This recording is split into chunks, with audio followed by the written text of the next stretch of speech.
Okay, section 2 is about pitch on the treble clef.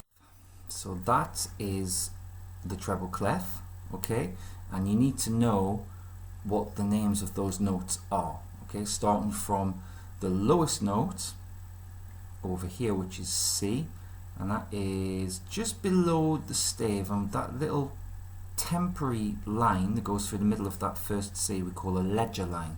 So that's like a temporary extension to the stave, but that's the lowest note that we're gonna you need to know about. We're gonna ask you going all the way up to the next C, and then further up again to that top C, which is 2 ledger lines above the top of the stave. So it has one here, one just above the stave, and then one that goes through the middle of the note. Okay, so if you think about going from the bottom to the top, the notes that are on the lines are C, E, G, B, D, F, A, and C.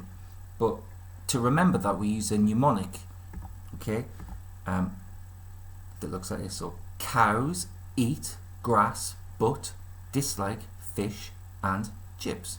C, E, G, B, D, F, A, C.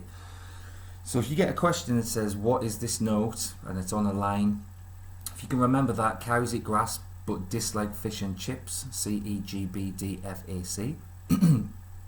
Start on the lowest line that you can remember, and just go through each line from the bottom to top until you get to that note. Okay. When the notes are on a space, like they fall in the space between 2 lines, those notes are F, A, C, E, which obviously spells the word face. So it's easy to remember. If it's the first line, the first space, sorry, the bottom space is F, the next space above that is A, the next space above that is C, and the top space is E. Okay, test yourself on these again. Okay.